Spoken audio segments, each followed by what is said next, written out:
AllBall TV. They scared, but I'm not. They don't like comentario. Y suscribe.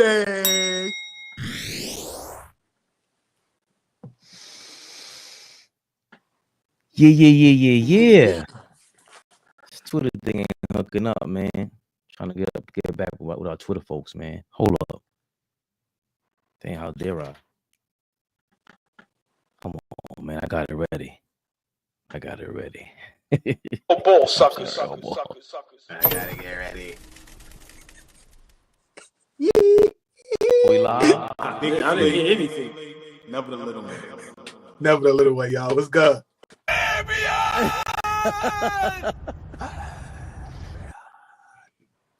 Come on, man. How dare I not drop the drop? Knicks Rehab. Rehab, y'all. Yeah, man. You kidding me? Big Knicks. Let's get right into that, man. Come on now. I don't even got the score up. 133-104, Knicks win in a blowout against the Sacramento Kings. And beat there once again. Josh Hart, big game. 18, 6 and 6, 24, 7 and 8 for OG, 5 steals, 26 and 9 from Karl Anthony Towns. Pretty big second half, 21 points from Deuce McBride. Bounce back game for him, 4 for 5 from 3. 13 off the bench for Landry Shamet. Great off the bench.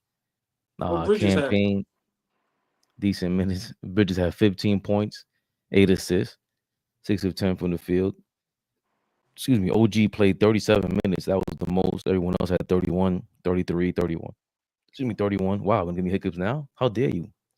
DeMar DeRozan he looked non-existent to me. 11 points, 21 for Malik Monk, 17 for Zach LaVine, 10 for Valanciunas. I forgot he was even over there. 13 rebounds for him, 12 for Isaac Jones. Forgive me, Isaac Jones. I don't know who the hell you are. Big victory. Brunson out. This was second or third game he's out. So he got hurt after the second game, after the Laker game. Missed the Clipper game, right? Missed the Clipper game, and then right, because the Clipper game was the second end of a back-to-back. Yeah. Let's say he's a big win. I'm gonna be overly excited that PJ Tucker's his debut with the New York Knicks. Some things to be excited about. AllBall, huh? Yeah, I mean, it was a win well needed. It was a win that we really needed. We just came from losing 2 straight games, so we definitely needed that win. Deuce in the first quarter, to me, that was the game. I think he was 5 for 5 for 3. But for me, I just want to see how well Cat plays while Brunson is out. OG has proven over these last couple games that he's willing to put in that work. But I can't really take much from this game. The Sacramento Kings, you really don't realize how bad they are till you watch them play. Even though Sabonis didn't play, but still, it was just like, how do y'all have that amount of talent and y'all can't figure it out? So for me, it was it's tough to watch the Kings, but for us, it was a much needed victory. Because we got this is that 5-game on the road West Coast trip.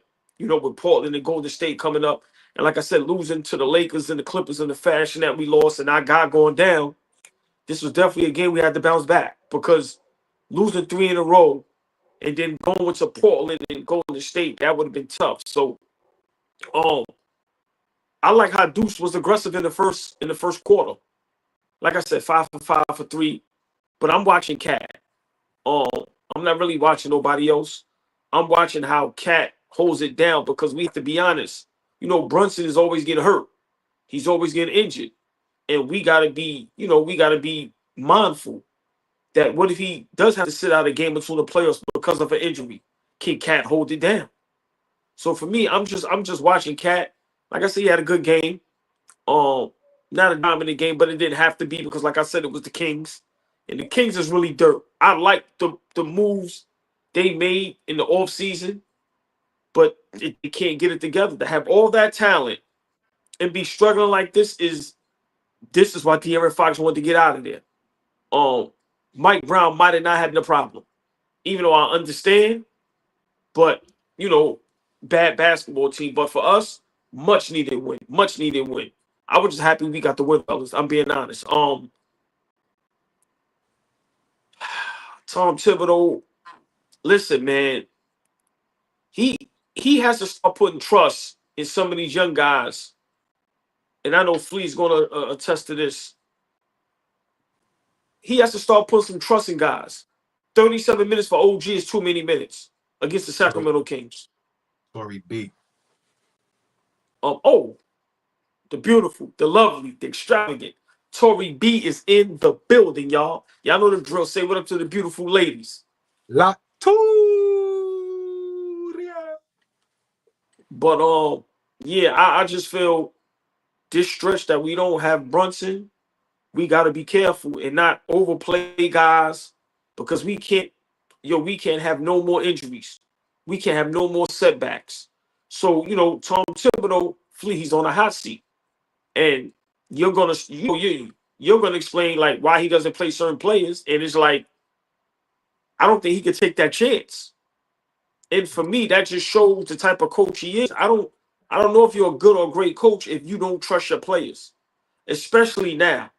You just imagine OG 37 minutes and get injured, things of that nature. So for me, Tom Thibodeau's on the hot seat, Fleece. So I can't see him really playing nobody like that, because what happens. Like I said, if he would have lost last night, whew. So I think right now Tom Thibodeau was just saying, "Lord, listen, man, playing my guys. I'm going down with the ship. We got to get these dubs." But I'm just happy we got the win. That was a big win yesterday. I know it's against the Kings, but that was the big win yesterday, because we going down this final stretch and we got to end strong. Flea, what was your reaction to the game? See what we all. What do you think about us without Brunson so far? The acquisition of PJ Tucker, motherfucker. Big shout out to Fish. Fish is in the building. King Speech, what up? Can y'all hear me? Yes. Yeah. Y'all got me? Cool. Happy with the win, right? Happy with the win. Happy that we got off the losing slide, right? We on the West Coast. We on a road trip. So they're going crazy right now. They happy we on the West Coast. We get back in the winning column, able to beat, a struggling team. I think that they've played better basketball. I also think that they're without Sabonis too. So we got to remember that their best player isn't playing right now. So that's a team that's hurt, and they still trying to figure it out. They played some good basketball since Doug Christie's come there. But I think we went in that gym last night and handled business. The biggest thing that stood out to me last night was our defense. We held them to under 30% shooting from three, and then we held them under 40% from shooting from the field. It was like 42% from the field, right? Like, so we actually defended. I saw guys flying around. I saw there was an attention to playing defense last night. DeMar DeRozan took 10 shots. Zach LaVine only took 10 shots, right? Them guys were pedestrian last night. And that's because we actually wanted to play defense last night. So I liked the effort that Deuce McBride gave us. I thought he was big, hitting big shots, shooting with confidence, and then on the other end, getting after it. We had 13 steals last night. So that just means we playing passing lanes. Our hands are active, right? We actually wanted to play defense last night. Agree with OG. Got to look at Cat and how he plays while Jalen Brunson is out for this extended period of time. Also think you got to watch how everybody plays, not just Cat. Everybody has to step up. Cat has to be the guy. Bridges has to play with a post. OG, big shout out to OG, filling up the stat sheet last night. Came to shoot, came to play, then also rebounded for us. Fabian told us he couldn't rebound anymore. He's proven Fabian wrong on several occasions since that. The guy can actually rebound. Finding others, passing the basketball. Like, I just like everything about the way we looked last night. Okay, it's against Sacramento. but the way that we played basketball last night. Everybody that came in the game, minus Campaign. Tibbs, listen to me, please. If you're listening to me, please. If you can do anything to keep Cameron Payne off the floor, do what you have to do. He's not good for us. Keep him off the basketball court for us. I jumped in the chat last night and I was like, yo, Tibbs, get him out the game. We were up 17 or 19. Cam comes in the game, has 2 turnovers, and then has a clear path foul where he could have just let the guy go. He didn't have to foul him. So that was another like 6 points that he gave up in almost under 2 minutes. Cam, you come in the game and you don't play under control. Only reason why I'm speaking about him is because he is backing up Jalen Brunson. He's the guy that's going to play, aside from Deuce, he's the guy that's going to play the heavier minutes with Brunson out. We need you to come in the game and make good decisions. We need you to come in the game and hit good 3. He hit a 3 in transition. It was a pull-up 3. We ain't have numbers. He just pulled the shit up. He hit the shit. That's not a good shot, though. That's not your shot. Do you practice that shot? Big shout out to Patrick Ewing. Do you practice that shot? Do you shoot that shot? Is that your shot? Come on, man. So, nah, I just like the way we played last night, and I'm gonna give it to Fabian because the comments is fucking me up right now. I love everybody in the comments. I appreciate everybody. Y'all messing up my train of thought. Ray, what you thought about the game last night? I thought they were sharp as Flea showed up today, man. That's They going crazy on me. They going crazy. What happened, OG? They forgot I do this. They forgot I get like this every now and then. You know, every now and then. When you look good, man, the haters come out. Know what I mean? You suited and booty. You taking your job serious. That's right. You taking your job serious. We gotta step it up. What happened? Sometimes you gotta remind it and rewind it on them. You know what I'm saying? I think that was I like OG. OG seems to be very streaky. 3 out of his last 5 games, to your point, Flea, all balls point, like y'all said.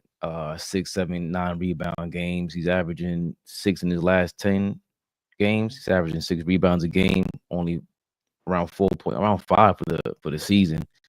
Above average. He's streaky. OG streaky. Right. Hold on. Tori B, I'll send you a picture. I ain't even gonna put that out there. I'm gonna just send you a picture and a cut of what it is, baby. I'm gonna send you a picture. I ain't gonna tell these niggas. Go ahead, Ray. Tori B, don't be gassing this nigga up now. See what I'm saying? Boy, you gonna have us over here, little jelly. Don't be doing that, man. Go ahead, Fabian. I'm sorry. Go ahead, Ray. You got to keep the cologne on the low. Like dudes be stealing your scent. I'm with it.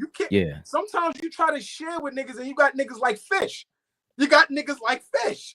You want to share, but you got niggas like fish. Yo, fish is stupid. I love fish, man. You got niggas like fish. Nigga, so you went that old, remember the cool water? The Jupe. Remember Jupe? Nigga, so you wear chaps. Like, come on, man. Y'all got to stop. We trying to conduct a serious show. Sorry, Fabian. So sorry. I'm sorry, brother. Blame it on fish. Nah, your man threw the monkey wrench in the game. That's dirty business, fish. I think I like what I saw from Mitchell Robinson in the 15 minutes. That's what I was most excited about from the game. He's looking like he's getting back into shape. Guarding players, he has no business guarding. He's being all over the floor, looking like young Mitch out there, money making. Yeah. Nah, come on. Niggas is going crazy. And they didn't say Fulton Street, Manhattan. No, they said Brooklyn is nasty. Nigga, so you know it's nasty there. Where? Albee Square Mall, Kingsby's? Come on, man. This guy nasty. My shit didn't even they don't even give you the shit in the box out there. They give you the shit out the box. They throw this shit in a little paper bag. There you go, man. I don't need to give you the box. Said you want you called it home, man. You called it from the Coliseum block, not in the Coliseum. On the Coliseum block. That's where you get the oils from. You get the oils from the Cali block. 165. Get the oils from over there. You know what I mean? Yo.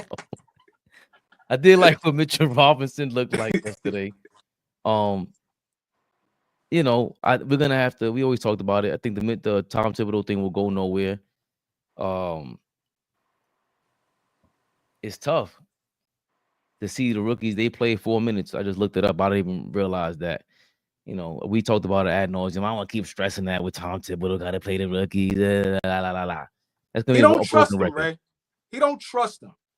We don't trust you, Tibbs. What the hell are you talking about? Them players don't trust you. No, but Ray, real question. OG, Yes. please. Would this not be the perfect time? Like, all jokes aside, we talk about the championship contenders in the NBA right now, the realistic championship contenders.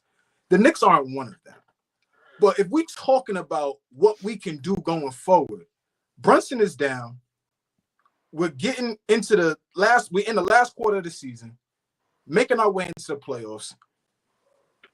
Why not play the younger guys? Why not see what we got? Why not see, okay, when we go into the offseason, where do we need to upgrade? What do I always say, OG? Where do you got to upgrade? You got to get better. Why not give yourself an opportunity? Brunson is hurt. So it's not like you have to take away minutes from Brunson to see what you got. Now you kind of forced to see, what do I have? Play them. See what you got. How is it going to hurt? I don't know.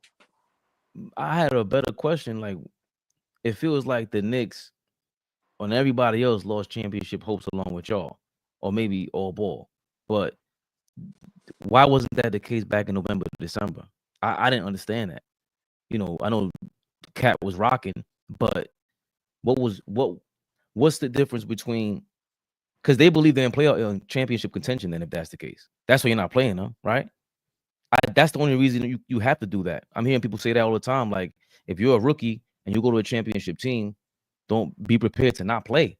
So that must be the reason, you know, but he's not realistic. I'm trying to think, like, what made you think that, Lee? Because I got to flip it back on you like that. We've been pushing for that. And this has never been Tibbs and Mo. I mean, I've never had championship aspirations for this team. I've been pretty consistent from October. Only one that is a part of our crew that has been telling us that the Knicks are championship contenders is our OG. He's been standing on that. Brunson is hurt. He still stands on it. So it ain't. He's been fully consistent. I'm on the other end of the spectrum. So that's why I'm like, but to answer your question, it's harder to do that when you're 23 and 41 as opposed to 41 and 23. Like, we don't get to 41 and 23 playing Kolek heavy minutes, playing Jericho Sims heavy minutes. We had to, but you know what I'm saying? Like, we don't get to where we are, a top 3 seed in the Eastern Conference, if we like experimenting and figuring things out. He figured out what he got. He rolled with it. We went on a couple of winning streaks. We are what the record says we are. But if we played those other guys early on in the season and relied on them the way you kind of suggesting, I don't know how good of a record we would have. Like, because OG, championship contention from day one. If today we talking after that win against Sacramento and I said it to you the other day, we 23 and 41. This is a different conversation, right or wrong? If we're 23 and 41, those guys are getting on the court. But I feel, and remember, I said this in the beginning of the season, you know, it's different if Kolek was a first-round draft pick. It's going to be difficult to play him when the pressure is on. And as much as we don't like Campaign and Shamet, those guys are vets, and they've been around for a while. So for me, unless Kolek is destroying them dudes in practice, it's going to be tough for him to get on the court, especially when, you know, Tibbs got to win basketball games. I'm sorry. Tibbs doesn't have, I understand he signed the extension, and I understand a lot of people like him, but my opinion, and I've been consistent with this, Fleet, Tibbs is on the hot seat, and he knows he's on the hot seat. So he has to win basketball games. So for me, I understand. I don't have to like it, but I understand why Kolek is not getting in the game. Now, if Kolek was known as a, you know, maybe a lockdown defender and maybe was 6'4", 6'5", then we may be having a different conversation. But as good as we think he is running the offense right now, Tom Thibodeau, remember, re-signing OG to the max, trading for Cat, giving up what we gave up for Bridges. Bro, the talk is conference finals or bust. So I think Tom Thibodeau's mindset is, I got to go with the guys, with the vet guys, which I don't agree with. But of course, if the record was turned around, then a lot of them guys will be getting burned. Like the young man we got, I think, from Milwaukee, the 6'5" kid that's supposed to be a defender. He didn't even get on the court yet. And look how bad we are defensively. So to be honest, I don't know what Tibbs' plan is. That's what I told you. I think Tibbs is trying to get fired. I think, you know, it's hard for a coach to say, I don't want to coach no more. But Tibbs doesn't look happy. He doesn't look like he wants to be there. He's on the sideline and he looks aggravated and frustrated. What does Tibbs looking happy look like, OG? What does that look like? Listen, I don't know. Now, see, King's speech talking about he played last night. Bro, the niggas ain't playing 15, 20 minutes. Listen, I don't know why. But to King's speech's point, he's saying Golden State is playing a rookie. I think at center. He said the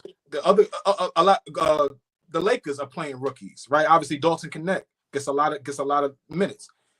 Why doesn't Tibbs take a page out of these guys' books, man? But this is not something that Tibbs ain't been doing his whole career. Like his entire career, he's avoided playing younger guys. He's just avoided playing younger guys. Like it's almost a death sentence. I hate to say it like that, but you get drafted to the Chicago Bulls at that time, it's going to be tough for you to get on the court. How do you gain this dude's trust if he's such a good coach? Over, you know, unanimously. Not obviously you think of him, but in the NBA world, just in terms of coaching, he's valued as a good coach. But right now, he got to play some of these guys. Kolek is our best floor general on the team, even above Brunson. We're talking about just a pass-first guy that want to get everybody involved. He's that, and he's not a young guy. That's why I'm like, well, why can't you trust the kid? He ain't 18, 19 years old, never played a lick of college basketball, knows nothing about winning basketball. Play the kid. He's been a part of all of that. Fabian, real quick, Fabian, before you go, just why I don't think Thibodeau's a good coach and he doesn't trust his young players. That Nets and Lakers game, when you look at that Nets roster, bro, you don't know who none of those guys are. But they playing hard, they knocking down shots, and it's like you telling me, Tibbs, you can't get that from Kolek and some of the young guys on the bench. Once again, Fabian, I'll let you cook, but I don't know what is going up there in Tom Thibodeau's head, bro. But listen, man, I don't know. I think he froze up. Thibodeau jacked his Wi-Fi. But in the meantime, he was talking too much about Tibbs. They got him. Or that might be Fish, because you know Fish nasty. Fish be doing shit in the cut. We don't know what the fuck Fish be doing. What the hell that was? That was Fish. He was trying to hack and see what kind of cologne you got on. But we're not the only ones that think, yo, what's up with Tibbs, man? Come playoff time, this is going to look rocky. Former Nick. I think he's an NBA champion, right, with Cleveland and Richard Jefferson. Uh-huh. We're giving them their props. They started podcasting before the knuckleheads and everybody during the NBA season. Yeah, Flea. Yeah. Channing Frye on the Knicks coach and what he thinks about him. Working, and the coach yells, just do it harder. And you're like, Coach. I never said that. No, you never said that. I know you didn't say that. I know you didn't say that. I would have said you. And we go, Coach, you got to put somebody else in. Something has to change. Switch it up. That's why you have three guards. There was a guy, Ish Smith, greatest dude ever. When I was on Phoenix, he played behind Goran Dragic and Steve Nash. But when Ish came in, he changed the game because even though he might be in 6 minutes, 10 minutes, whatever it was, he was picking that dude up full court. We ran different plays. He brought different energy and something to get us going. Tibbs plays 6 dudes, 7 dudes. So over the course of a game, you get a rhythm like a metronome, right? And for these dudes, they're exhausted as, let's say they play Boston. They switch most of that stuff. And in Boston, they play 30 minutes. So Jason Tatum's over here looking at OG Anunoby, gassed. He chilling. He's like, oh, now you got to guard Peyton Pritchard? Okay, now here I come back in. You still out here. I know exactly what's coming. Right, I know exactly what's coming. They're not, you have to engage your bench and have them be thirsty because then you go, we need you tonight for 20 minutes. And it also puts pressure on your starters to make sure that they value their minutes. If I know I'm going to play 40 minutes, there's no way you can go dumb hard for 40 minutes every single night in a game. And that's why it's frustrating, because the Knicks have all the talent in the world. And that's why every year it's a repeat thing of, oh man, the Knicks are really good. Oh, hamstring, knee, hamstring, foot, hamstring, knees. Man, they must have a deal with a doctor. Like, what is going on? Like, give them a chance to be great. Whoa. That's enough for you. You ain't putting no. He was cooking. No allegations. He was cooking, right? He was cooking. You don't implicate nobody on our team. Let them implicate themselves, Flea. Ain't no footage of that. Ain't nothing documented about it. Watch your mouth. That's right, Channing Fried. Watch your mouth. You got to check from over here. We drafted you, and you were soft. Next to the coach. He was sitting next to the coach that drafted him. He did. Oh shit, I forgot about Zeke that. looked like he getting better too. I don't know if y'all could see that. He looked like he's getting there. You could see the remnants. We had a stroke, right? No. Yeah. Same thing as Joel. That was Posey, yeah. So you could kind of see it when he turned. I was like, oh shit. Yeah, but it was worse before. He getting better. Looked like he getting better. Damn. But yeah, he's saying a lot of what the Twitter shit is saying, and I could tell he's really not watching games, because it's not as simple as OG still in the game, AllBall. But what do you think of what Channing Frye said? He's 100% correct. And this is what I meant by when I say, we've seen enough sample size of Tom Thibodeau, and he changes nothing up. He gives the opposing team nothing to think about. The teams come in and automatically know what's going to happen. They know how many minutes everybody's going to play. They know who's not going to come in the game, who's going to come in the game. So when you going against a team like a Boston that can go 9 deep, and you going against the Knicks that's 6-7 deep, bro, Shannon Fry made a great point. That's why the Knicks start so high, and then it's the same thing season after season. And I don't want to keep beating a dead horse, if that's the saying. But Tom Thibodeau doesn't know how to coach multiple ways. He coaches one style and one style only. He doesn't play young guys. He plays his vet guys too much, and he relies on them too much. He doesn't have no type of game plan. He don't have no type of adjustments. It's almost like, we go down 20.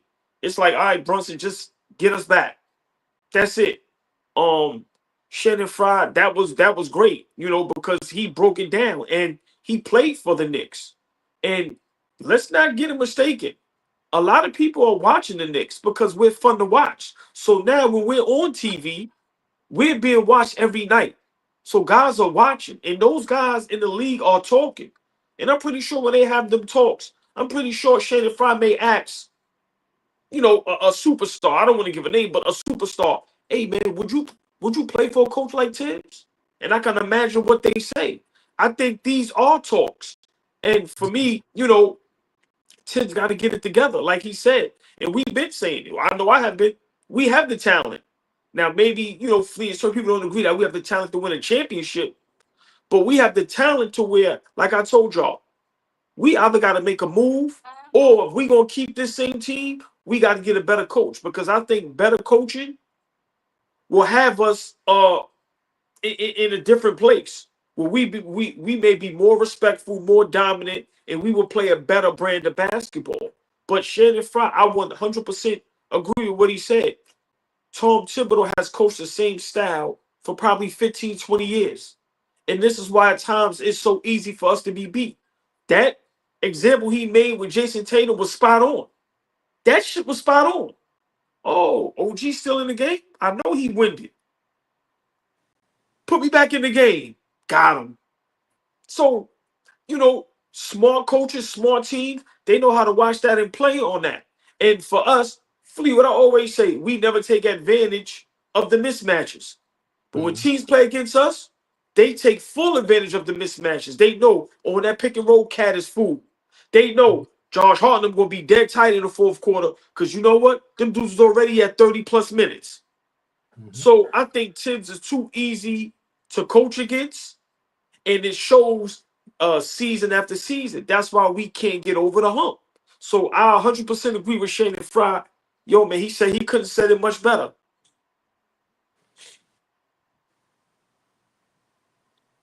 Oh, I didn't realize AllBall was gonna stop like that. Oh, sorry.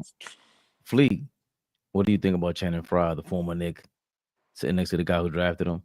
His comments on Tibbs running us to the ground. Yeah, I thought that was a good depiction of what actually happens, aside from the menace police out here just saying Tibbs runs his guys into the ground, right? Like everybody just says that, but that was a good depiction of what it really looks like, right? Right. I noticed Cat didn't play 30 minutes last night. If you look in the box score, Cat played like 26, 28 minutes. Now, granted, that's a blowout, right? Mitchell Robinson is available now, so you probably can get Cat back under 35, under 30 minutes a game if he's playing at a high level. So I did take notice to that. But I just think that he was correct and what he described to the people that love us, right, and to the people that's watching the Knicks. We really started out on a high, right? And as the season wanes, because guys don't get those type of breaks during in game, right, to sit down and get a blow, pause, right? It's tough, right? Little knickknacks. Now, granted, Brunson's, if y'all, I'm sure everybody saw the injury, but that wasn't like a slight tweak. Brunson's ankle hit the ground, right? It rolled. So for him to be out right now, I don't think that has anything to do with, attrition. Right. He turned his ankle. It was a freak accident, right? But a OG foot hurting, a hamstring here, these small knick-knack injuries, they can be taken care of or not take a toll on your body if you are playing 30, 35 the most. But typically, our first five, we running them out there at 38 minutes a pop. Easy. And at the least, you playing 38. So, you know what I mean? Like, you don't even get that in-game opportunity to sit down. Go ahead, OG. But hold on, Flea. And think about it. Pause. It's a hard 38 minutes. It ain't a sweet 38 minutes. We either coming back from being down double digits or we playing our hearts out. So it ain't even like, I went to that Boston Knicks game. I don't know how many minutes Tatum played, but it was so smooth and cool. It was ridiculous. Our 38 minutes from Brunson and Cat and OG, it seems like it's 45 minutes the way it has to be played. So, Flea, that was a great point. Guaranteed 38 minutes and guaranteed smart coaches, great players, they are paying attention to that. They are playing on that on us. That's a fact. That's probably at the top of the scouting report when you scouting to play against the Knicks in the playoffs. These niggas are gonna play. He's not gonna go deeper than 7. Only gonna go deeper than 7 if somebody gets hurt. So expect to see that first 5 on the court. You will see Deuce. Mitch is here now, so you will see Mitch. After that, I don't know. That's why I said PJ might go home before the playoffs, bro. Fuck is he around for if he's not gonna play? If he has no effect on what's going on in the locker room. Now, I'm one of those guys that are a proponent of having some adults in the locker room. So I'm cool with him being in the locker room, having that veteran leadership. He is a champion, so that moxie just kind of rubs off on you. But at the end of the day, if we're not gonna go 7, 8 deep, if we're not gonna be prepared for a slugfest when we get to the playoffs and everybody gotta play 38 minutes, nah, you're gonna run into Cat. He already out of control sometimes. Well, OG and Fabian always call this nigga doofy. So what you think? In the playoffs, some doofy shit might not happen? It can happen. It can happen. Josh Hart goes 100,000 miles an hour. The only nigga I know that plays harder than Josh Hart is Russell Westbrook. You know what I'm saying? Like, Josh Hart goes hard. Freak accidents happen. We got to have guys to be able to spell some of these guys and come in and give good minutes, right? We talk about the bench. It's cool. We got to have a better bench. A better bench that comes in and gives us good minutes. When Peyton Pritchard comes in, there ain't no drop-off. When he comes in the game, they expect him to put pressure on the defense, defend his ass off, and score the basketball. Ain't no drop-off. When DeAndre Hunter comes in the game, there's expectations for him when he comes into the game, right? So we got to have certain guys, when they come into the game, we have expectations. If I asked y'all, what are your realistic expectations when Cam comes in the game? When Shamet comes in the game? Yo. Love Precious, what are the expectations when Precious comes in? Precious has fully lost his confidence because Tibbs has just immediately pulled him out of the rotation because Mitch is back. That's not, I agree, that's not good coaching. A guy that has happened last year. Would you say, Ray? That happened last year as well. Right, but a guy that's playing so well that it's been in the lineup for you while guys are getting back healthy. And now when the guys get back healthy, you strip him of the minutes. You can gradually lessen his minutes, but completely strip him, take him out of the lineup. Nah, that's not good. That's just not good coaching. So the biggest thing for us, I know we're not at the offseason. We got a lot of basketball to play, and we got the playoffs. I don't care what happens.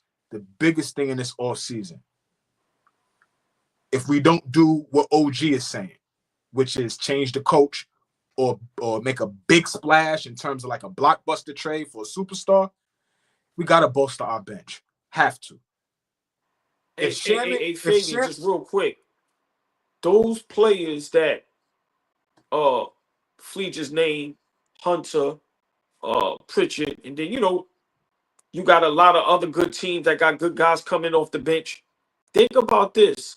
When those guys come in the game off the bench, they are treated like starters from their guys. They initiate the offense. They get shots put up as if they're starters.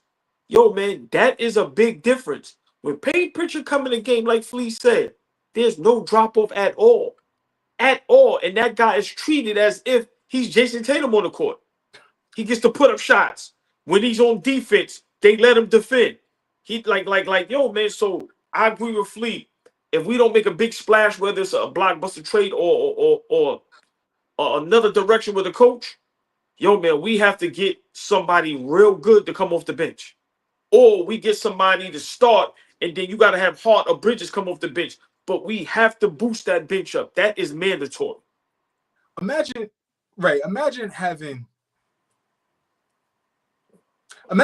Malik Beasley and Tyus Jones in replace of Cam Payne and Landry Shamet. You feel what I'm saying? Imagine having Marcus Smart over a Cam Payne or Landry Shamet. I'm not saying these guys are all world guys. I'm just saying they're an upgrade. They're just a little bit better. Yeah, King's Speech. Imagine having Monk come off our bench. Just imagine having just those type of guys to be able to come off your bench. Fringe starters, a Monk, a Beasley, a Tyus Jones, a Marcus Smart. All of those guys are fringe starters, could start on any team in the NBA, but really are probably more suited for a reserve role. But the reserve role, they are like all-stars as reserves. Imagine having some of those guys come off our bench. Again, as opposed to a fucking campaign and Landry Shamet. That shit pisses me off that we go to them come off the bench. It's not a disrespect. They are pros.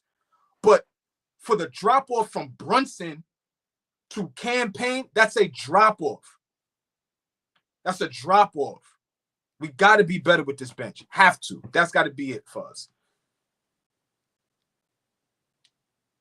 I'm just trying to imagine what this guy said. Word, Fish. What is this guy saying? They called Flea earlier in the afternoon.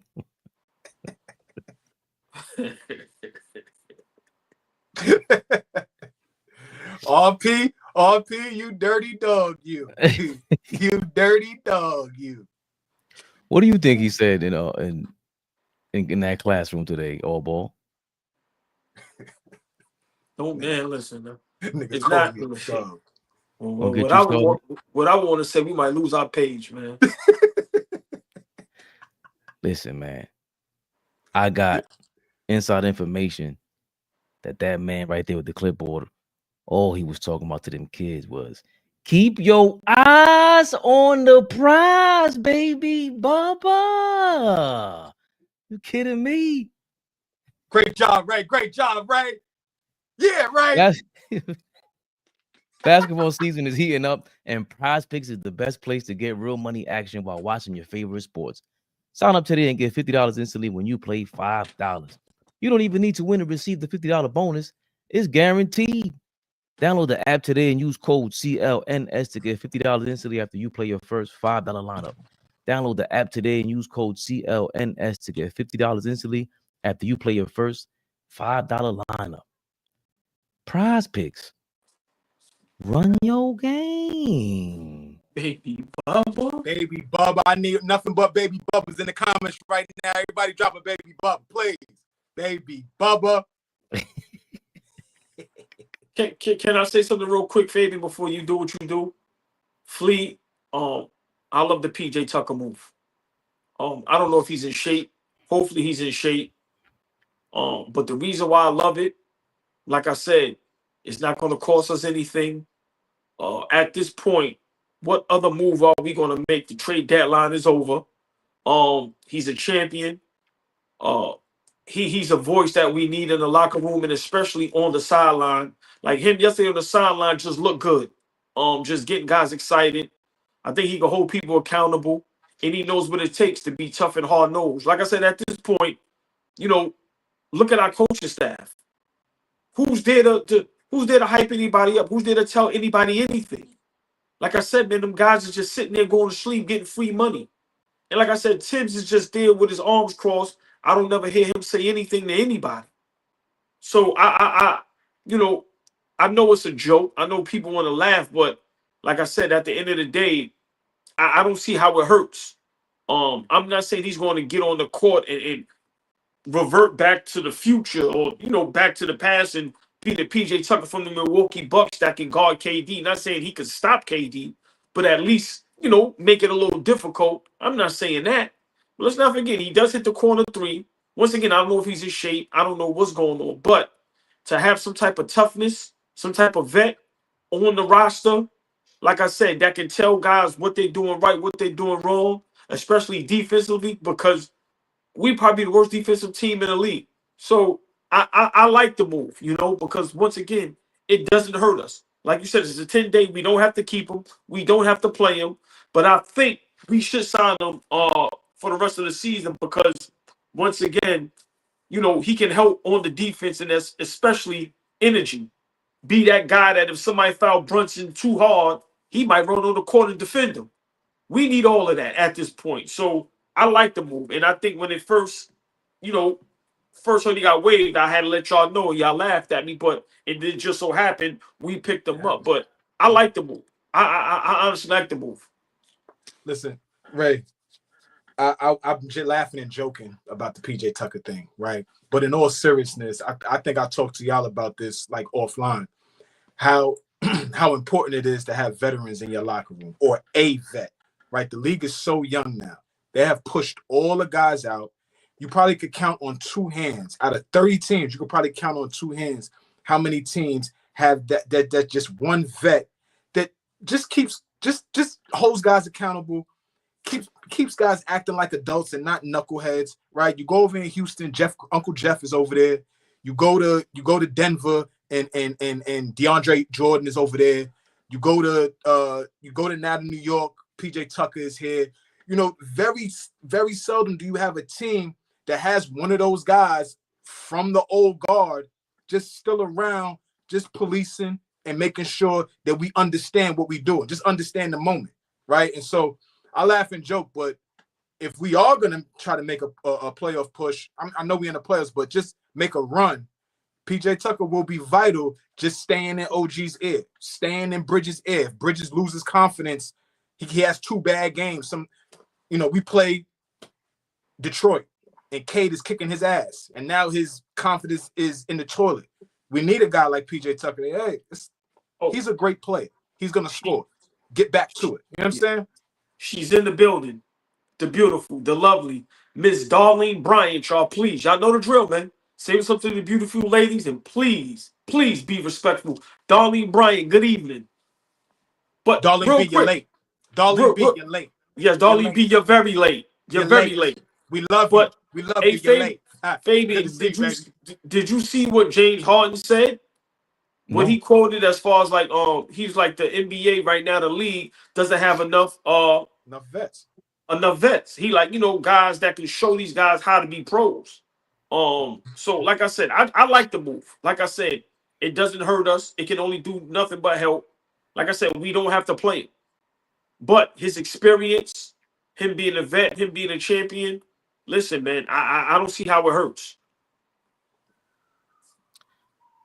I like the PJ Tucker move.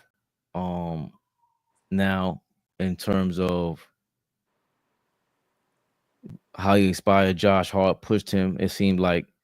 And I also, on the low, I like the fact that Shamet had a really good game. And I think that puts a battery in Shamet's back, even though I don't expect them to have too many of those games. And the real one last thing, and yes, at 6:07 this morning, I was trying to pull up the picture. At 6:07 this morning in the group chat, AllBall text all of us saying, I told y'all PJ Tucker.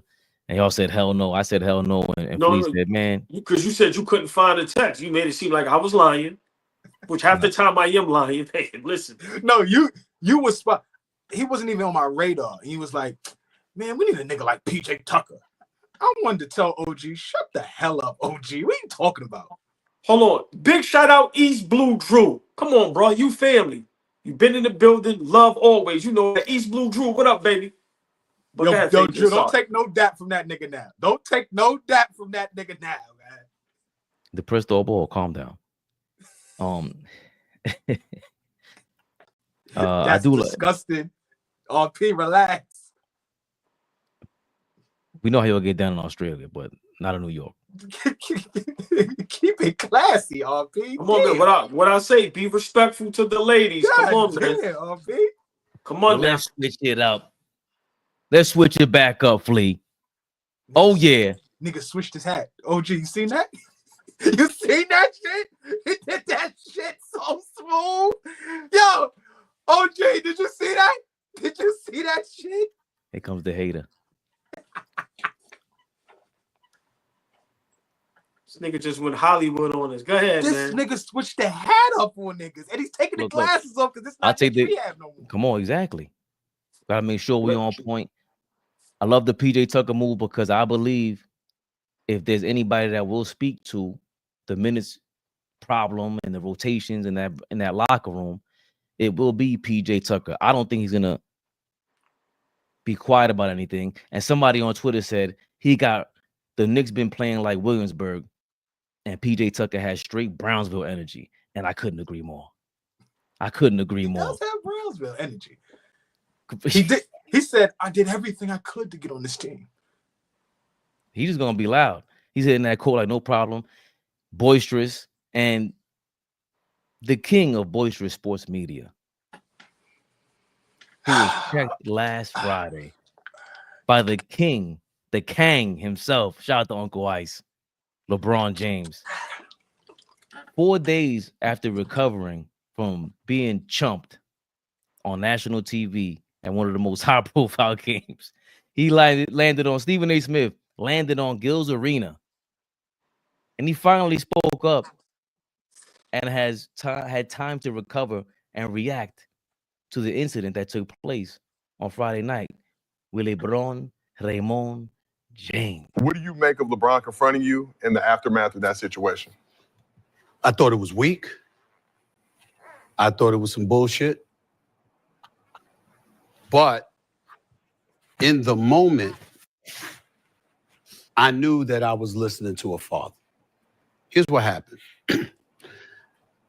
I'm represented by William Morris Endeavor. The founder of William Morris Endeavor, Ari Emanuel, had courtside seats right next to the Lakers bench. He had Larry David with him, star of Curb Your Enthusiasm. I'm sitting with them. I get there in the first quarter. I'm sitting courtside, and I stand up, and then I got my head turned. And then I turned back around, and a lot of people thought this was the end of the game or something like that. This was in the third quarter. Apparently, LeBron had walked out of the timeout, and I turn around, and he's right here in my face. He said, yo, you got to stop talking shit about my son. You got to stop fucking with my son. That's my son. That's my son. And I was like, what? He said, nah, fuck that. I said, yo, let's talk later. He's like, fuck that. Nah, fuck that. You got to stop fucking with my son. And I said, all right, though. And he walked off. So I remember during a timeout in the first quarter, seeing Bronny. Bronny looked over at me. And he had this sad look on his face. And I'm imagining Pop saw that shit. It hit him. And he couldn't hold it. And he rolled up on me. Hold on, but he goes on and on. This is 41 minutes. I just want to get to where he explained himself and why he thinks that incident took place. Because LeBron deserves it. The brother, I got him number 2 all time behind Jordan, right? He's done so much for the league. He's generated so much money. I want to hear about Bronny and the $8 million. As far as I'm concerned, LeBron underpaid. This shit, that's $8 million he should have had in his pocket. It's no big deal to me. But the one thing I did say was that one game right there is the moment. Now you got to go to the G League and earn your stripes. Instead, he's playing and playing and playing. And I'm getting stats. And he go against Philly. They put him in the first quarter. And Tyrese and them gave it to him. And then they plaster on SportsCenter 0.3 points, 0.3 rebounds, 0.4 assists, blah, blah, blah. And I said, damn. Why? Because I'm like, now I can't ignore it. Because how am I doing my job? If now you put me in a position where because they put the stats up, everyone is blowing it up. They're putting it on. Yeah, that's enough. Flea, you chomping at the bits. I seen you get up from your seat. Did he No, freeze? I'm not taking this. Okay. I'm not taking this first. You niggas have at it. I'm not taking this first. You niggas have at it. I'm not. I don't taking even this have your first. energy. No. I want you got to release the masterpiece, Flea. Come on. I don't man. have.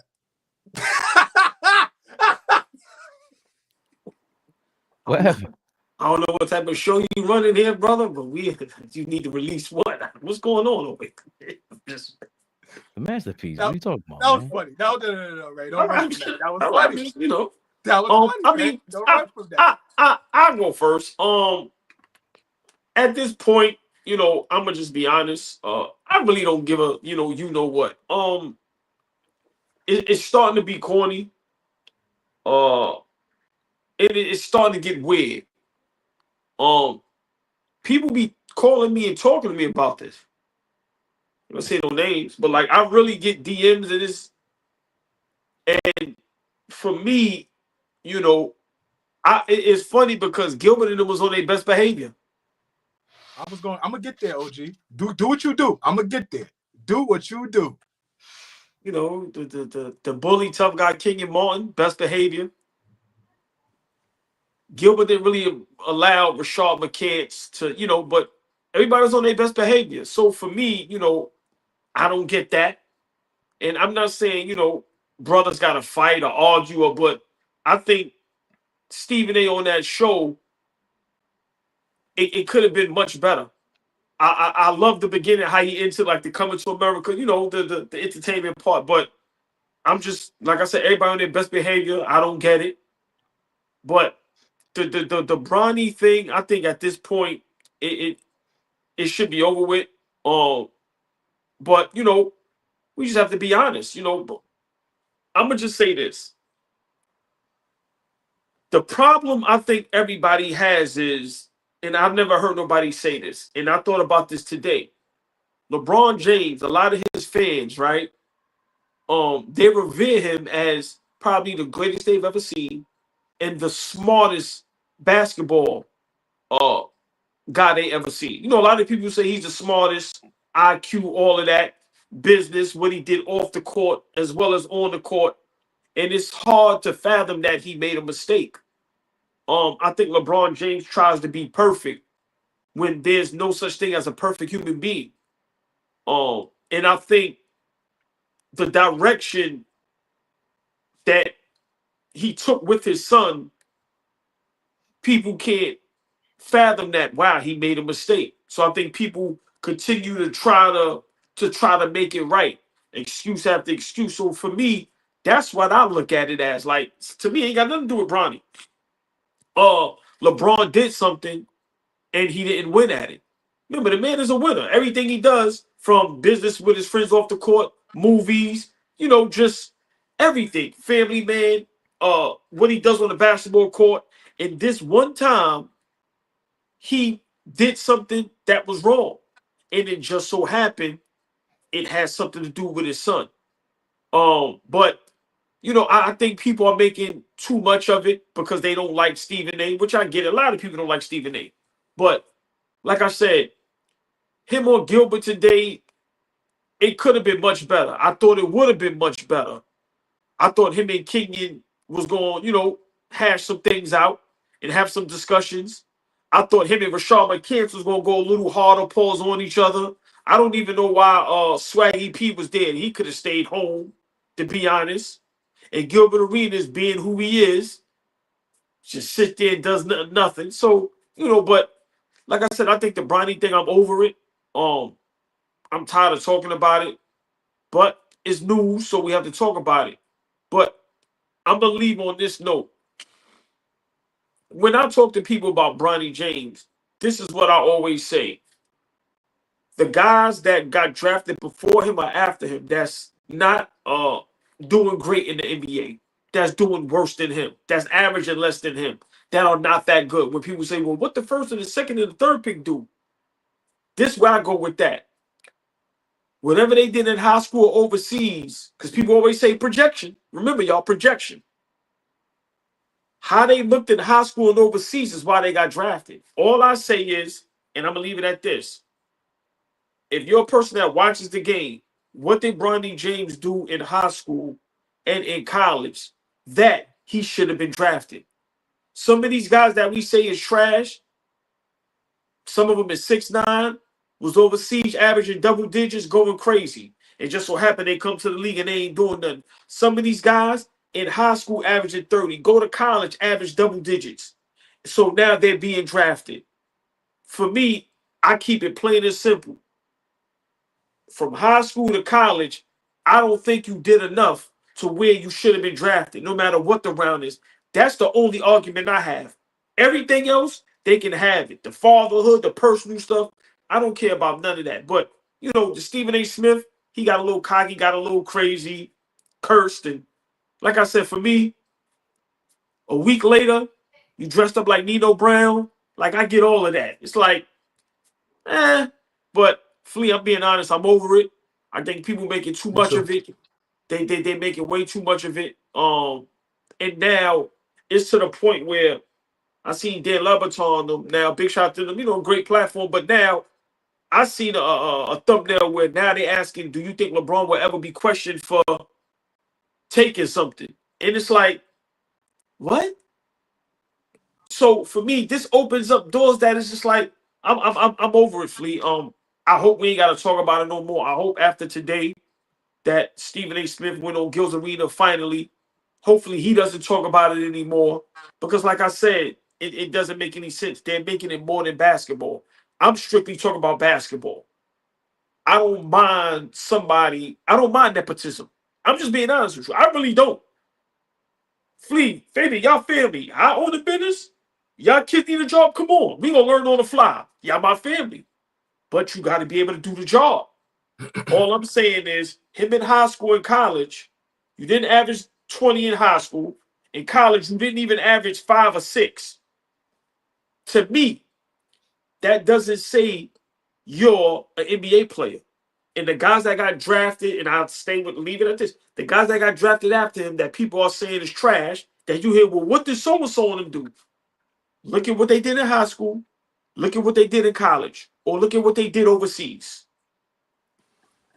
That's all I'm saying. If a guy averaged 30 in high school, then if a guy go to a D1 school, get to the tournament, or have a good college career, whether it's 1 or 2 years, and average 15, 20, that person deserves to be drafted. Now, when they get in the league, if they don't do good, then you have every right to be like, yo, homie was trash. I'm just saying, for me, the young man didn't do enough in high school and college to where he should be on an NBA roster. Nobody can never convince me of that. I'm sorry, and I just leave it at that. Strictly basketball, Fleet. But I'm over this shit. It's too much. It's too much. Fleet. What's your reaction to Stephen A. Smith on Gil's Arena reacting 4 days later to this? And he was on his podcast last night, Stephen A. Smith on his own show. He was going into it, but I just didn't watch it because it was like, okay. Yeah, he's going on a world tour about this LeBron James thing. He's spoken on it on several different occasions, on First Take, on his platform, now with Gil. I didn't really watch him sitting down with Skip Bayless. I'm sure they touched on it at some point during that sit down. So there's 4 different times since that was recorded beforehand, so they didn't even touch on it. They touched on Bronny and LeBron. But I got halfway through and it was just like it was paint drying. So listen, man, one part of me says, and I always get accused of being like a LeBron stan or fanatic or whatever, when y'all know where I stand, right? If we gonna talk fanatic, y'all know where I stand with who I love and revere, and it's not Bron. But I'm just always trying to bring balance, because this is the only superstar I've ever seen not celebrated amongst the majority of the people that I talk basketball with. It bugs me out. And so that's why I get on the stance of, hey, remember that this nigga's great. Because a lot of the people that I respect their opinions on the game of basketball, like Ray, OG, y'all know, I told y'all this in confidence. 5 years ago, you could never get me to do this. This right here, this. Because I don't respect a lot of niggas that talk hoops. I think people just be talking because they have an opportunity to talk it now, right? I was bougie. I don't want to talk to none of you niggas because I don't think none of you niggas are allowed at the table. But that's ridiculous to think like that. So obviously, my thinking has completely changed where I'm at today. I think just talking the game with anybody is fair game because everybody has different perspectives. But with this, at this point now, I think Stephen A. is just taking advantage of the opportunity, right? Taking advantage of the spot. You just signed a $100 million deal. That could be what you talk about. But Bron did it the same day you got your money. So now it's a dual thing. We could talk about your money, but now we could also talk about the fact that, you got into a little, dust up, whatever you want to call it, with LeBron James. I think all of it is corny at this point. I think all of it is corny. Everybody could share some corniness on both sides. But to Stephen A., the energy that he had with Gil today, he didn't have the last couple of days. He didn't have it before the weekend. He didn't have it everywhere else I saw him. But because he's on a platform, remember what he said at the beginning of the show? Y'all niggas is crazy. So he had to up it and be a little crazy, come off as though, he could hang with them. Or he got the okay from the big dogs that he could act like that. Go ahead, I'll let you finish. Look, he always talking about, we know who his bosses are. Now we've heard of another boss, WME. So now that's just another tack on who's the boss for Stephen A. He ain't got no problems telling us who his bosses are. He love bosses. Oh, of course. $100 million, I'm gonna love my bosses too. But whatever, you know what I'm saying? Like, he gonna remind us. Look, I thought that there could have been a lot more genuineness, and it just could have been way more authentic this afternoon. He could have spent another 138 days away from Gil's Arena if that's how they was gonna handle it. Like, I was chomping at the bit. As much as I tell you all the time, I hate these dudes, but I ain't missing shit.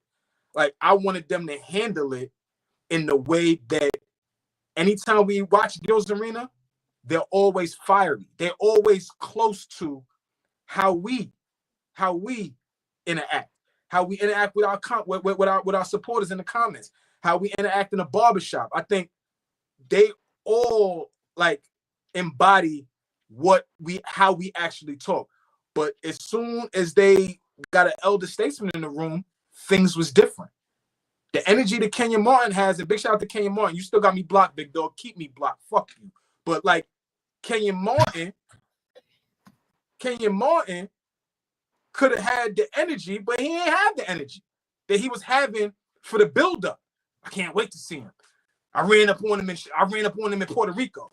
Oh, okay, so he's face to face with you right now. Rashad McCants could have had. There could have been a little more pressure applied. They didn't do that, right? It seemed very cushy for Stephen A. Somebody that they've been anticipating to come for over 100 days. So at this point, I'm over it.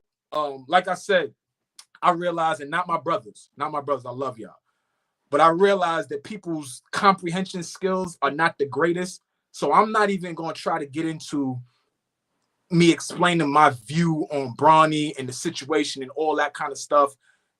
For me, it's bigger than Bronny. I don't give a fuck about Bronny, but people can't wrap their mind around it. Ain't about him. It's about some other shit. But end of the day, we got to move on from this. It is what it is. I'm on both ends of it. I respect the fact that LeBron steps in as a father, but I also understand that Stephen A got a job to do. But I would implore Stephen A, watch your tone, bro. Watch how you do this, because you're a TV star now. And I think you get it confused sometimes because you put so much sauce on stuff. You could say something and we could take it and move on. But the sauce that he applies, it makes it hard for people to digest. And Braun fell into that. So y'all can interject if you want. I don't mind. Number one, Stephen A is still a chump. That was a chump move. He talks a lot of shit.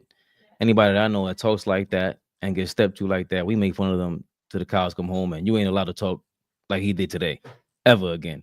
So he gets away with that. Like I said, that day, he's a politician. He's going to come back with the sad face on Friday. He was playing these games.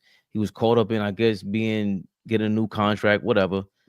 But the other thing is, AllBall's right. LeBron is a sore loser. That's what it boils down to. The way you planned this out, how you wanted it to be, you didn't hear the noise. You didn't hear all of us saying, like, he's not good, bro. He's not NBA ready. And Stephen A. Smith heard the same exact things. And he did go into all the details saying, I heard the All-American thing was questionable. Kendrick Perkins, he said, was on the show and was saying that. All-American at 14 years old. I didn't know that. Kendrick Perkins said he never heard of that. So for me,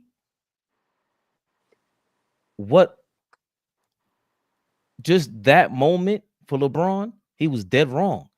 You could have avoided all of this. And Stephen A. Smith explained why. I've been trying to explain why. If you know what the game looks like, you've been in a superstar for damn near 25 years. You know what this comes with. And you still allowed your son involved in it. That's it. Everything about him, whether he sucks or not, whatever, it didn't go the way you wanted it to. That's it. That's not that difficult. And because it didn't, you needed somebody to publicly embarrass and take it out on. That's what that felt like to me. But that part is weak. That part is weak for me, because what's weak? We are trying to like victimize Stephen A. Like he picked him out of the crop. I hear people saying, well, he ain't come and Skip Bayless like that. He ain't never had an opportunity to catch Skip Bayless in traffic. Like we can't talk about. Braun got a laundry list of niggas to talk about, a laundry list of people to approach. He saw you on site. The next time I see you, I'm going to up it on you. And that's what happened.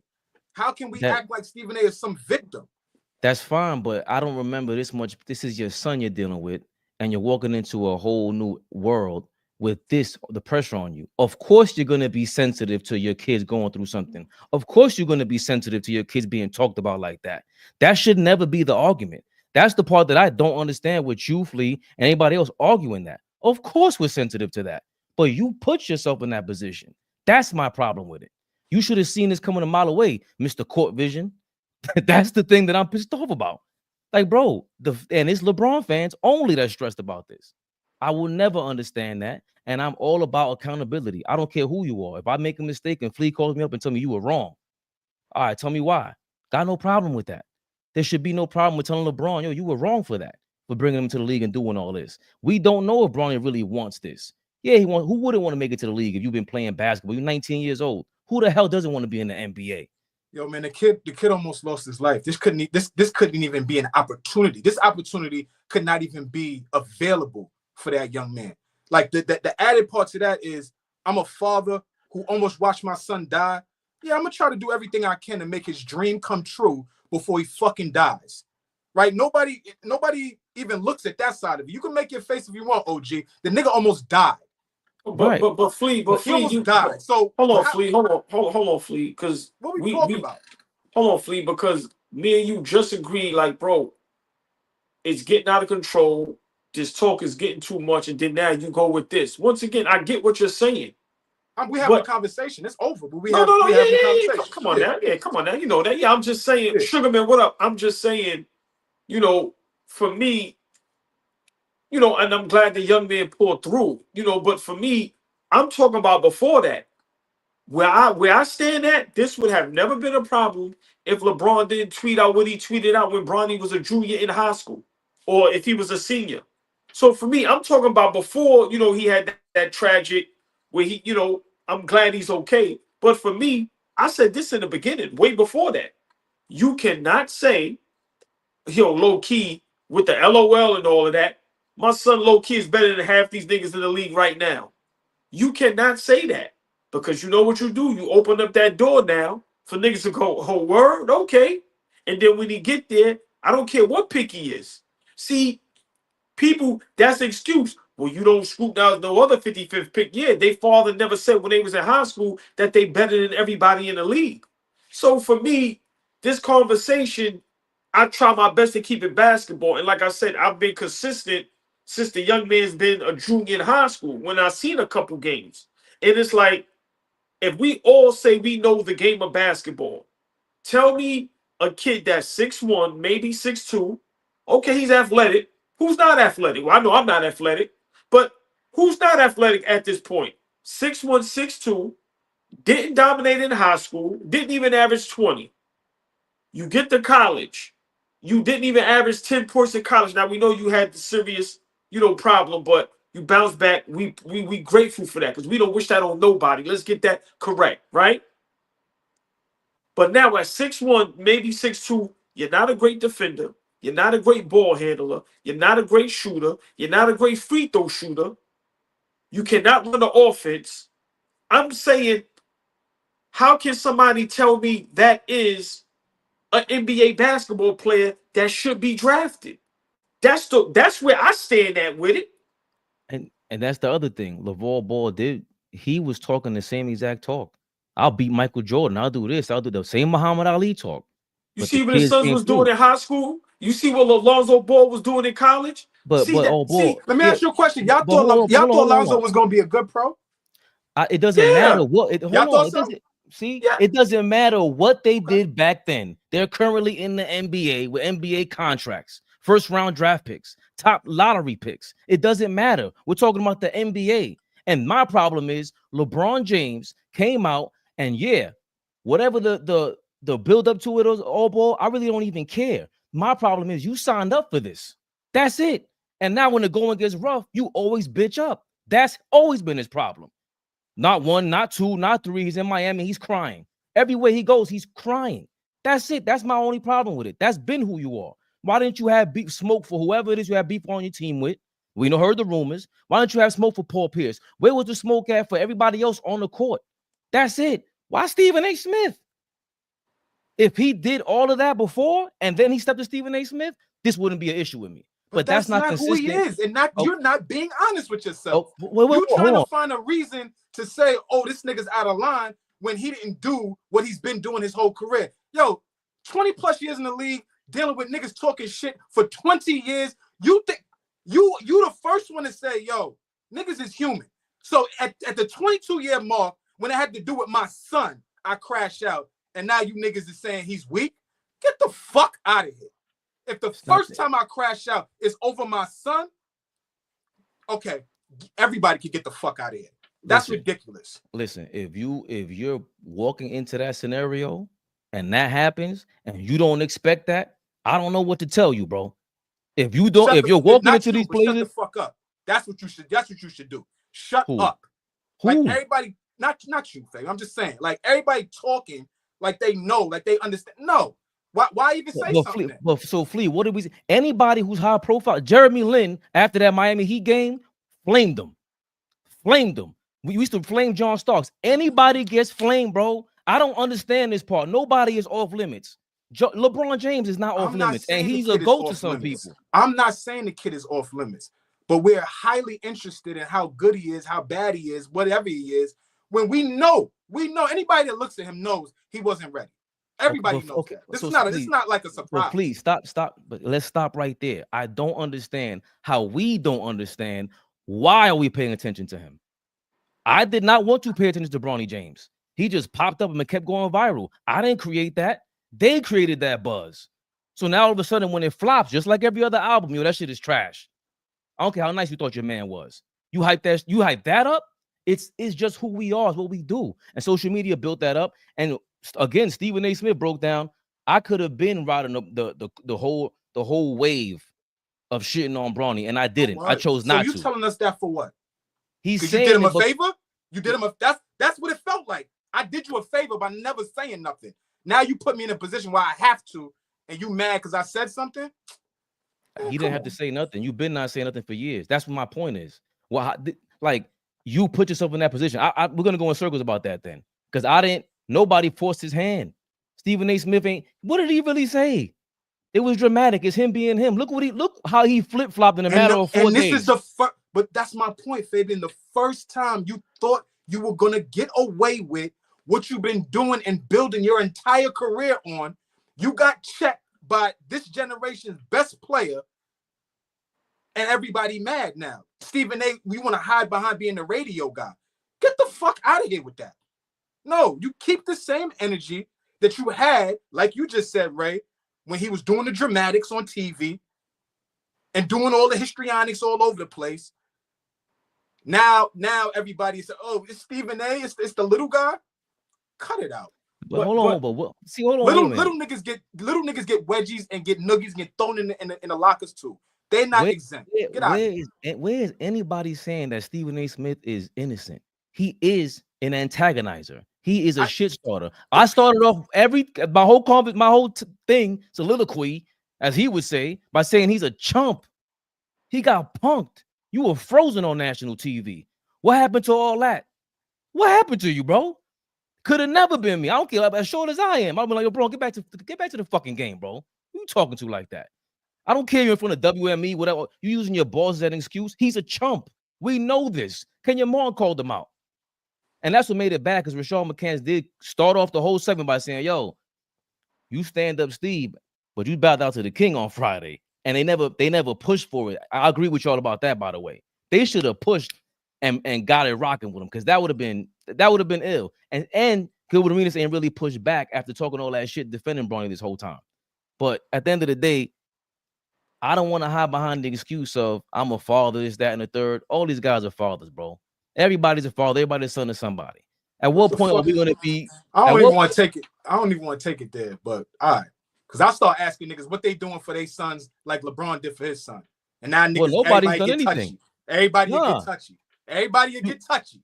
Right? But hold on. But right? it's not everybody start getting touchy. Like, oh, you asking me what I'm doing for my right, OG, right or wrong? So we're not even going to touch that. But I'm hold on. But it's not even close what anybody has done for that. I don't think anybody could compete for what he's doing. His son is in the NBA. All right, then. So to even bring that up is LeBron like. Right. We don't like. Come on, man. Come on, man. Like, we gotta keep it real. I'm listening to both of y'all, and both of y'all have compelling arguments, and y'all both, like I said, I don't think in this situation, compelling arguments. Get the fuck out of here, listen, what kind of soap opera reactions he's been watching? But I'm listening to y'all, and you know, I just think this situation. I don't think nobody could be right or nobody could be wrong. Everybody has their own opinion. My whole thing is LeBron, for the first time in his life, made a mistake. Like I said, we've known him to never make no mistakes. And you know, I don't care what nobody says. What he did with his son and how he did it, of course, getting to the NBA is beautiful, but it didn't go as planned. Like I said, he put his foot in his mouth and it backfired on him. Forget the Stephen A thing. Like I said, with Gilbert and them, that show today, they gave no pushback. They sat there and was just happy Stephen A. Smith was there. They got 70, 80,000 live on YouTube, which is legendary. Like I said, I love Gilbert and Regis on the platform, but they was nowhere near who they always was. Stephen A. Smith took over their whole show, and they all just looked like they were just so happy he was there. That was terrible. That was but crazy. LeBron James fans, no, it's the truth. It's the truth. No. You talking about Fish? No, you're right. Fish. Yeah, I didn't think about that. Hold on. Fish said you can't argue with a guy wearing a boosted Tom Ford shirt and tie. I stole this. It's crazy. In Houston. You on a run in Texas, but boosted. I just feel, what up, Big Baby Sports? I just feel LeBron is so powerful that people are afraid of him. And people are afraid to tell the truth. Like his man was on Pat McAfee, I think it was today. Oh my God. You want me to play that? No, I did see that. I didn't watch none of it. Exactly. Yo, Flea, I see the 30-second clip and I just cut off. Yo, listen, how man. Did that go? What was that? Because I don't really enjoy listen to him talk. Big shout out to Thomas. Thank you, Thomas. God damn. Flea, look at me. Look at me. I seen a 30-second clip and I couldn't stand it. Them dudes think they better than everybody. They walk around and talk like they better than everybody. They act like they're not human, like they from another galaxy. Once again, y'all made a mistake, and it's okay. Nobody's perfect, and I think that's what everybody's running away from. The first time in LeBron's existence, him and Rich Paul, the business of basketball, it was a mistake. Bronny James is not the guy everybody thought he was going to be in the NBA. Miss me with the G League. There's a lot of guys playing great in the G League.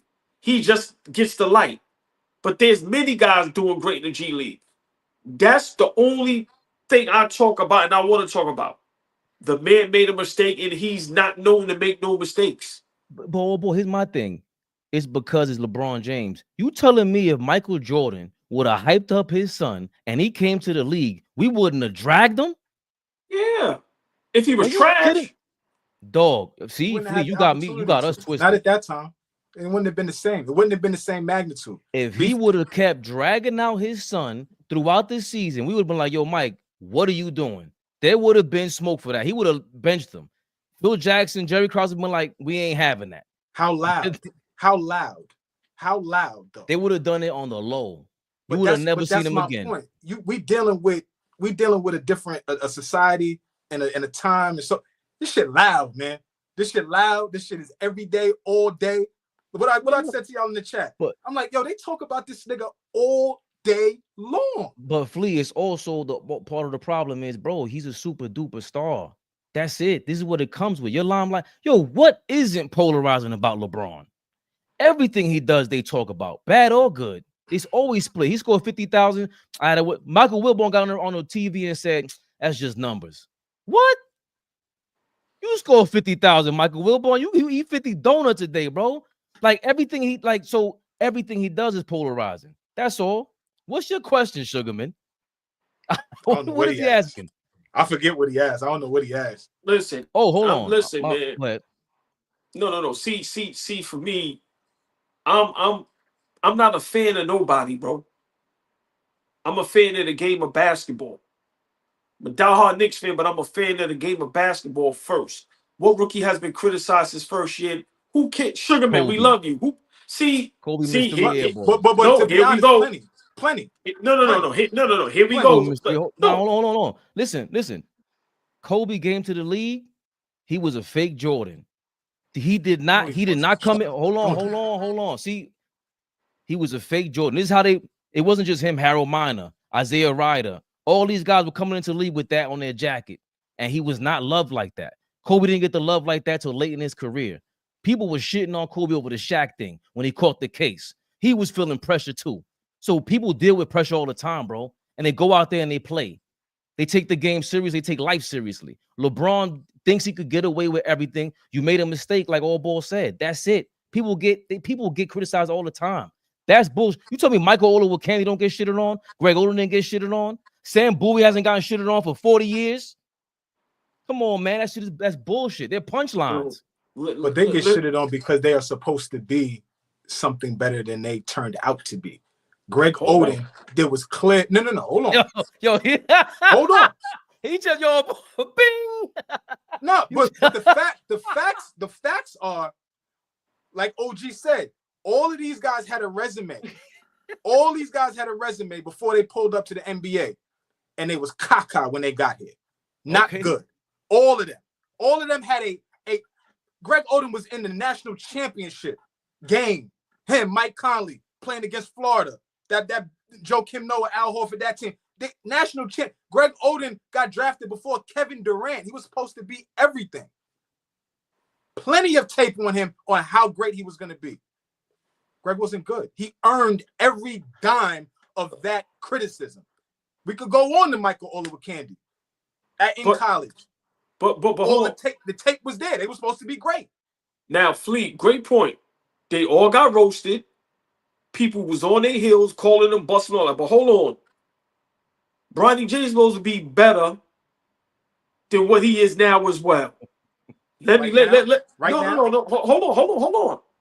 Let's go back. I've been on social media now a little over 3 years. Zay and Squirrel can attest to this. Big shout out to my brothers, man. We was on live the other day, and in the live, when I said this, they said, nah, AllBall, you right. 3 years ago, because he played a year in college, and now so let's say close to 3 years ago, people was telling us Bronny James is an NBA player. I was on an island by myself. I said, yo, bro, he ain't that good, bro. Nah. Fleet, I'm talking about they hyping this young man up. All on Instagram. Hold on. All on Instagram, all you see is highlights. Fast break dunks, knocking down threes. The games is jam-packed. You can't get in the game. LeBron James on the layup line with the high school team, dunking contests and all that. The hype, they tried to make that hype there, as if at that point he was ready for the league. Then your father, who some considered the GOAT, says, my son better than half y'all niggas in the league low-key right now. That hat was crazy. But Fleet, we know that's how they are. Like, come on, we gotta keep it real. Bron James and his crew, them is some Hassan Diddy niggas that think they better than everybody. Let's call it what it is. The young man is not good. You cannot sell me on that. When he's on the NBA floor, he looks lost.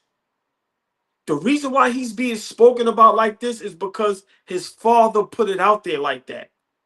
Why? Because he's LeBron James. This is my son. Crazy? He got my genes, nigga. He gonna be the truth. And he not. That's just what it is. People are afraid to tell the truth. The truth of the matter is the one time in LeBron James' career, he made a mistake. I'm not saying he made a mistake in his son in the league. He made a mistake acting like his son was going to be good enough to play in the league. Come on, bro. We got to be honest, man. And I've been saying this, Fabian, since high school. Since high school. What has he done in high school and in college the way he should be in the NBA? Literally nothing. You know what happens with a lot of people, too? They don't realize that out here, I don't know what the hell y'all been on. Fabian, look. Thank you. King speech. Yo, I didn't want to go there. Yo, Flea, they used to lie about his size, bro. Nobody, bro, niggas thought he was 6'4". That's how far they went with this. See, I didn't want to go there, but because once again, it's true. It's true. It's very true. This is in high school. This is in high school. Right. And what I used to tell y'all, yo, tell me I'm lying. Yo, man, I don't like talking about niggas' kids. Wait till they 2021. I don't want to talk about a nigga kids with nigga 15, 16, 17. But once again, Come on, bro. Come on, look. Sugar Man. so real quick. For Sugar Man's comment. Big shout out to Sugar Man. Appreciate you, bro. But for his comment, we always spin back when we wrong. I always admit when I'm wrong. You are the biggest person that will come back and spin when he's wrong. We're still trying to get Fabian to admit when he's wrong sometimes, but he hasn't got to that. Never wrong. He hasn't gotten to that level of accountability yet, y'all. We're still working on Ray. It's all right. But if we get a year, 2, 3 from now, he's on an NBA roster. Yo, listen to what I'm saying before you say. I'm listening, bro. I'm listening. What happens to guys in the G League? Guys go to the G League. They develop their games. They get an opportunity to get a call up. They take advantage of the opportunity. Maybe possibly get a 2-way contract. Work your way into getting a deal. Now, Bron already got a deal. But what I'm asking is, if we spin back a year or 2 from now, and the kid is actually a good NBA player, which there's evidence showing that it could potentially happen, like anybody else, if your excuse is everybody plays good in the G League, then he's going to have an opportunity just like anybody else, OG. That's ridiculous. Everybody plays well in the G League. That's not true. Fleet, you know I respect your basketball mind more than anybody. And that's not saying that because you're my brother or to be funny. The games you've seen Bronny James played in the NBA, what tells you he has the chance to be a good NBA player? All jokes aside, bro. Nothing about his game. Nothing about his actual game. No, I'll say this. For me, I could look at the kid and tell he could play basketball. I can look at the kid and tell he can play basketball. He lacks confidence. He lacks size. And I don't know what role he's going to play in the NBA. But when I watch him, yes, he can play basketball. Is he ready to contribute on an NBA team? Hell no. Hell no. But why is his maturation not valid, but everybody else is, oh, he can, the kid can get better? We sent Jericho Sims, Jacob Toppin. We sent all of these guys down to the G League to develop. Kolick played 4 years. He can't see the NBA floor, but he still needs to develop. Why can he develop, but this kid can't? Because in order to get to that point, 2-3 years from now, we can make it to an NBA team. He got to spend all that time in the G League because we know he's not ready for the league now. They're the ones stopping that. JJ Redick had him in the first quarter of a game. That was the whole thing. Gilbert Arenas and them were the first ones to point that out. Yo, JJ Redick had to apologize. Yeah, that was my fault. Why are you guys trying to hurry this is the point. That's what it is. You going to answer my question? What, can he make it to the league? Am No. I going to apologize? Are you going to allow him to grow like any other player that's in the G League? Oh, no. Hold on. That's not our responsibility. Whose responsibility is it for Bronny James' career, bro? What are we talking about right Himself. now? It's up. Okay, so it's up to us. Our criticism is keeping him back. That's what you're saying. That's what these guys are saying. I'm asking a blanket question. Like any other guy that has gone down to the G League to develop, are we going to give that same young man the same benefit of the doubt to go down to the G League and develop his game? He can go do that. That's their prerogative.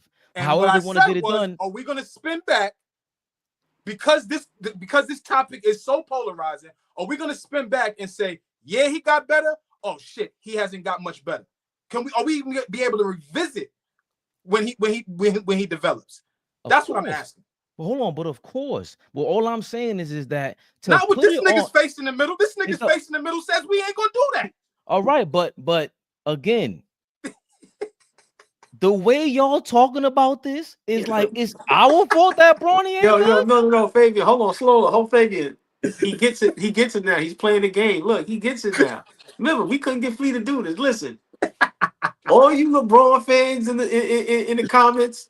Oh shit, Flea got y'all. Listen, man. I'm gonna say it again. That's why I ain't answer, Fabian. Flea know what he doing, but I'm laughing at the comments, right? Because the only people that have hope is LeBron James fans. Once again, I'm gonna say it again. 6'1", maybe 6'2", can't defend, not a good shooter, not a good free throw shooter, doesn't have a handle, can't play the point guard position. Didn't have a great college career, didn't have a great high school career, played good. Yes, he can play basketball. Nobody never said he couldn't play basketball.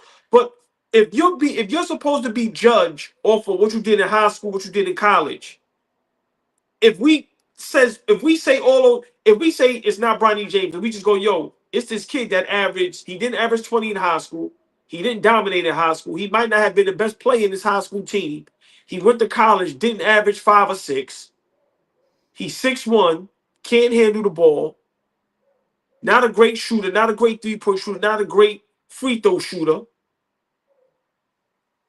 How is that person an NBA player? That's all I'm saying. See, Flea, you know my logo. I want it plain and simple. Y'all want to make it complicated. Sugarman, I'm not reading all of that. If we say he's right, I'm not reading all of that. He's right. I don't even know what that's saying. No. Because y'all know, y'all think y'all slick. Nobody wants to say, yo, I was wrong. Yo, he's not an NBA player. I don't care about him being a 55th pick.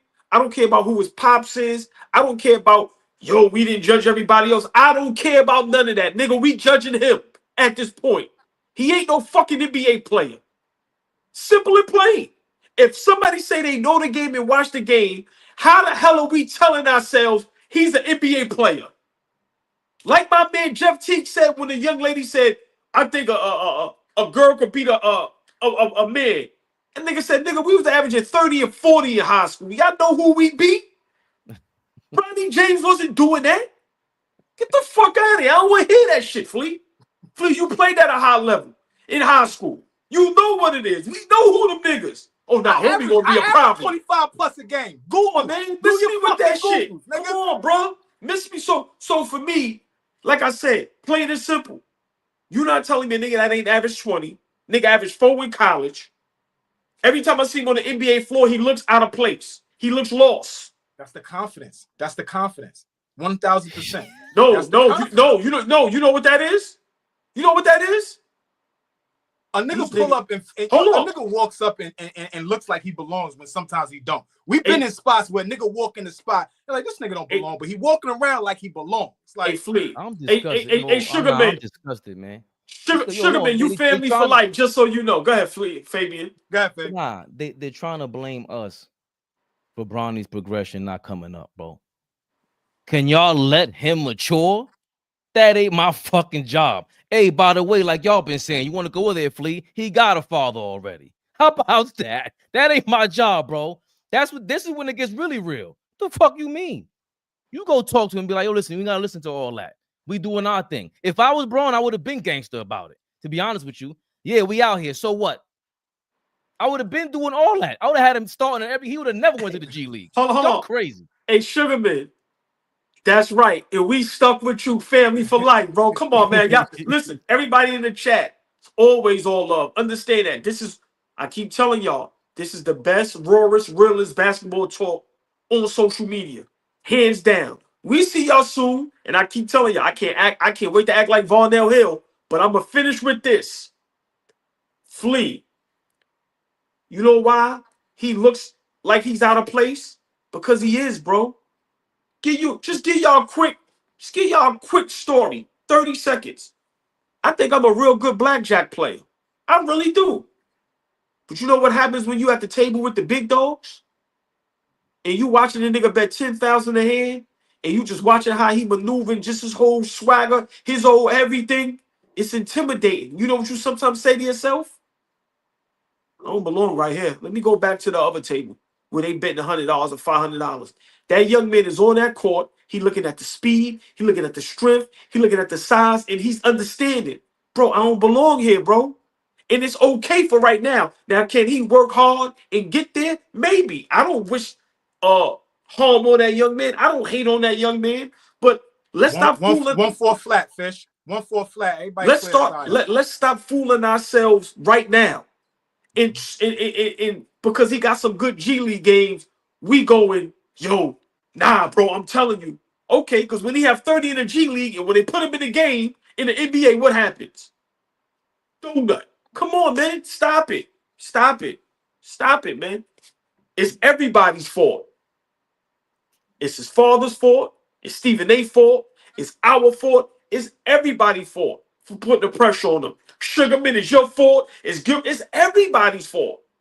But at the same time, bro, if you're not performing on the court, Knicks called Kwame Brown a bust for 15 years. But did you see his high school highlights? That's my point.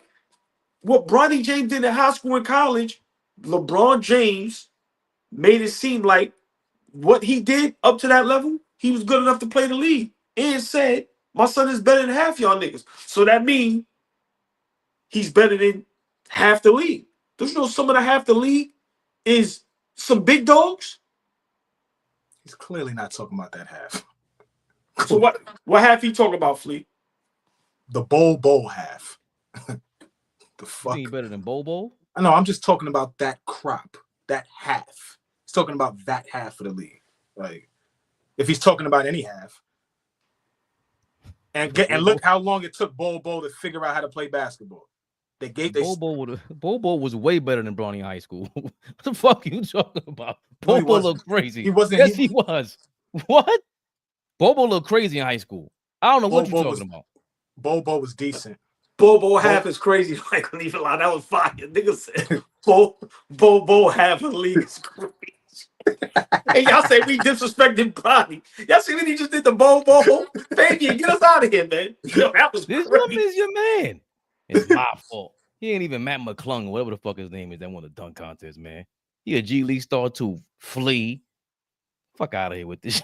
I can't believe I'm holding back Ball suckers. progression. Oh yeah, that gets a. I guess That gets a. Oh, we live? Big Flea. That gets a he. Big Flea, y'all. I don't like none of you niggas in the chat. I love y'all. I'm gonna flip it on you, Flea.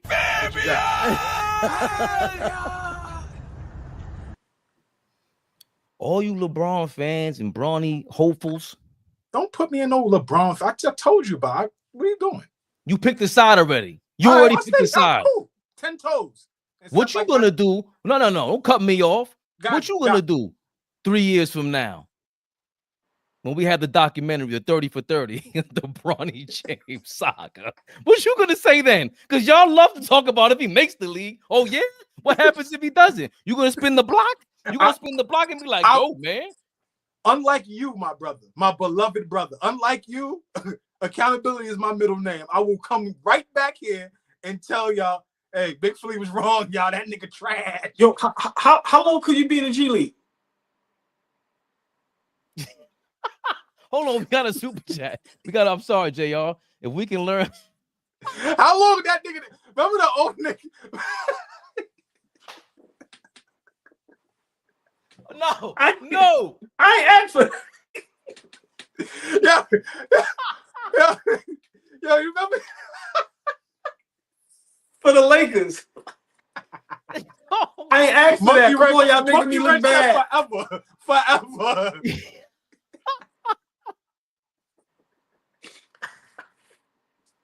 Nah, you can't do that. OG is nasty. OG is nasty. He said, how long you be? Oh shit. I ain't even asked for that reason, man. Yo, y'all niggas is foul on him, man. That's why I be like, Fabian, get us out of here, bro. No, I was never. If you want, listen, AllBall's on fire. OG been on fire today. Oh man, that was funny. This shit got me crying. JR, appreciate the $4.99. If we can learn how to win without Brunson, we will be a dangerous team. But Tibbs needs to man this ship and trust his players. Straight up. I think we touched on that heavy early on. Big shout out to JR. Gotta trust these guys, man. We ain't getting nowhere without trusting these guys. Hey, Tory B, we apologize. We spoke about the Knicks earlier, but we just decided to talk about a hot topic. But we apologize. We'll be back. I think we play Thursday against Portland. So you'll see us, if that's the night game, you'll probably see us Friday afternoon, I guess. But tomorrow, man, 3 o'clock, we live on YouTube, y'all. Like I said, please, everybody tune in. Monday, Wednesday, Thursday, Friday, maybe some Tuesdays, 3 o'clock Eastern time. We live on YouTube, y'all, talking about the hottest topics, having some fun, being entertaining, and also being informal. But please, tell a friend, hit that like button, and tune in tomorrow. We will be live on YouTube. Come on, man. Flea, you suited and booted, but you ain't no. I ain't got nothing on that nigga. That nigga nailed it today. That nigga walked in the Gills Arena. He thought he owned the spot. The fuck out of here. Stephen A. Smith, you fucking chump. Get your name back up. You look like a fucking asshole. Hey, what you said? Thursday or Friday? Friday for the Knicks rehab. Tomorrow, Wednesday, afternoon, all ball. Afternoons with all ball. Very classy. He might have a suit and tie on tomorrow. You kidding me? Wait. Afternoons with all ball? I like that. We'll talk about that later. I like that, though. Yeah, I'm smooth. Oh, yeah. I like that. I've been saying it for a couple of days. You know what I mean? Thanks for co-signing it, Flea. He didn't hit me the first time. It's all good. Yo. I'm never right. He never lets you make it, OG. Get us out of here, Ray. Yeah, come on, man. Get us out. AllBall TV. They scared, but I'm not. They don't like comentario. Y suscribe.